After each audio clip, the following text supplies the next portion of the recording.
Hello everyone, I'm Meteorologist Charlie Ironmonger. Thank you so much for joining me today for your 4 p.m. news and weather update from the First Alert Desk. Now we've got news that a Pitt County woman is admitted to submitting more than $365,000 in fake COVID-19 unemployment benefits.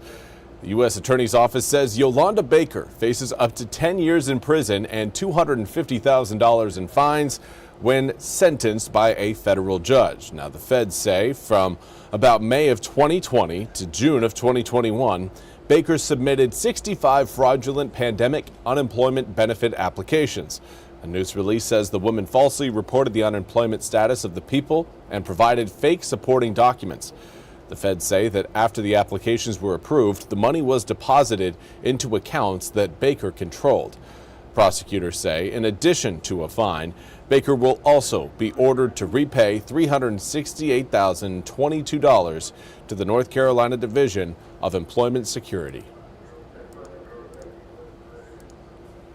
We also want to draw attention to a vehicle fire suspect who is now facing charges in Carteret County. Tripp Nielsen was arrested by Newport police on Monday. Warrants say Nielsen had intentionally set a Ford F-150 pickup truck on fire and threatened the owner of the truck with gasoline and fire. Now, Nielsen also threatened to kill the owner, according to warrants. Warrants go on to say that Nielsen was walking away from the scene as a Newport police officer was telling him to stop.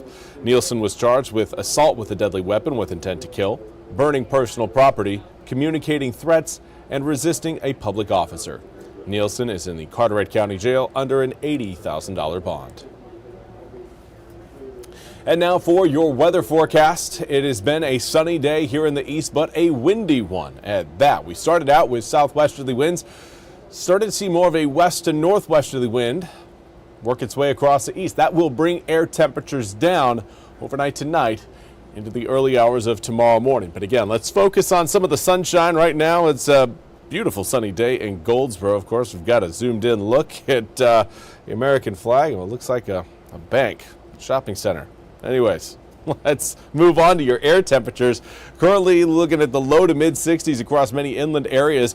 Earlier today, Kinston, New Bern, Washington, and Greenville all came in at 70 degrees. That happened around 11 a.m. this morning. Since then, air temperatures have slowly cooled through the day as those winds have kind of shifted a bit. Now, you've really noticed a shift when looking at your humidity levels, if those have come down from around 15 to 25 degrees over the past 24 hours.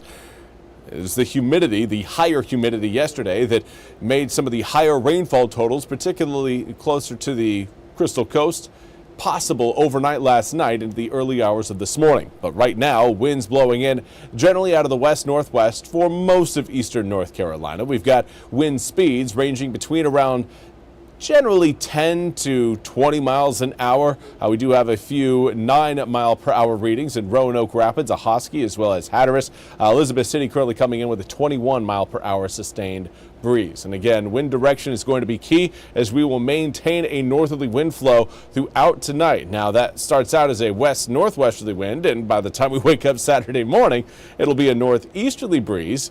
But the fact remains that that cold air will not stop flowing into eastern North Carolina overnight tonight. Now, coming up for tomorrow, the winds swing back around to the south. That will help warm us up from Saturday into Sunday, giving us another opportunity to see air temperatures back to the low 60s on Sunday under mostly sunny skies. But then we've got another cold front. It'll be a dry front that moves in late Sunday evening into Sunday night. There's that front sitting up to our north.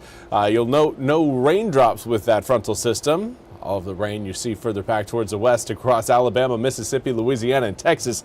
Well, that is not going to make it eastward, at least to eastern North Carolina, fast enough. That cold front will drift further south. It'll essentially gather up all of that moisture and send it down across, I would say, Charleston, South Carolina, and all points southward. So for us, it's looking like a chilly start to the weekend, as overnight lows tonight going to drop on down to the low 30s.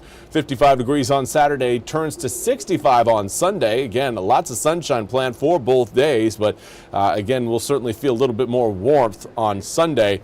Monday, 47 degrees. That warms up to 56 on Tuesday. Low 60s planned for Christmas Eve, mid 60s for Christmas Day, and looking at the low 70s for the day after Christmas. That's all we have time for today's 4 p.m. news and weather update from the First Alert Desk. I want to say thank you so much for joining me today. Now, we will be back coming up Monday morning with Jim and Gigi starting at 7:10 a.m. Until then, I hope you all have a wonderful rest of your Friday and an even better weekend. We'll see you back here on Monday.